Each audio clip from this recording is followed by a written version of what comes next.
భద్రాద్రి కొత్తగూడెం జిల్లాలో voters awareness కార్యక్రమం నిర్వహించారు. పట్టణంలోని పోస్టాఫీస్ సెంటర్ నుంచి లక్ష్మీదేవిపల్లిలోని వ్యవసాయ మార్కెట్ వరకు అధికారులు పైకెరన్ నిర్వహించారు. జిల్లా కలెక్టర్ ప్రియాంక, ఎస్పీ రోహిత్ రాజులు జెండా ఊపి కార్యక్రమాన్ని ప్రారంభించారు. ఓటు అనేది రాజ్యాంగం ఇచ్చిన హక్కని, దాన్ని ఉపయోగించుకుని దేశ అభివృద్దిలో భాగస్వాములు కావాలన్నారు కలెక్టర్. ఇక స్వేచ్ఛగా ఎటువంటి ఒత్తిడి లేకుండా ఓటు హక్కు వినియోగించుకోవాలని పిలుపునిచ్చారు.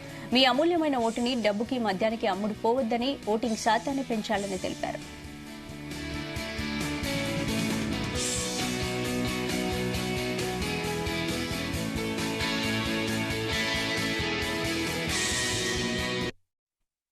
ఈ రోజు భద్రాద్రి కొత్తగూడెం జిల్లాలో పైకెరన్ నిర్వహించడం జరిగింది. ముఖ్యంగా ఓటర్ అవేర్నెస్ క్యాంపెయిన్లో భాగంగా ఈరోజు పైకెరన్లో వివిధ departments, especially students, degree college students కానీ, ఇంటర్ కాలేజ్ స్టూడెంట్స్ కానీ వీళ్ళందరూ కూడా పార్టిసిపేట్ చేయడం జరిగింది.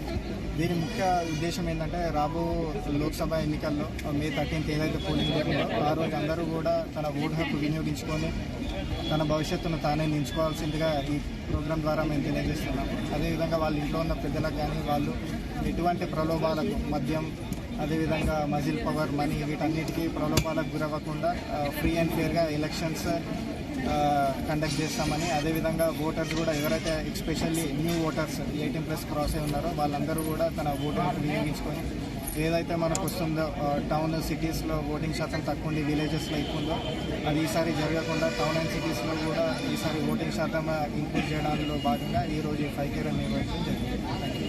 ఈరోజు భద్రాద్రి కొత్తగూడెం జిల్లాలో పైకెరన్ నిర్వహించడం జరిగింది. ముఖ్యంగా ఓటర్ అవేర్నెస్ క్యాంపెయిన్లో భాగంగా ఈరోజు పైకెరన్లో వివిధ departments, especially students, degree college students కానీ, ఇంటర్ కాలేజ్ స్టూడెంట్స్ కానీ వీళ్ళందరూ కూడా పార్టిసిపేట్ చేయడం జరిగింది.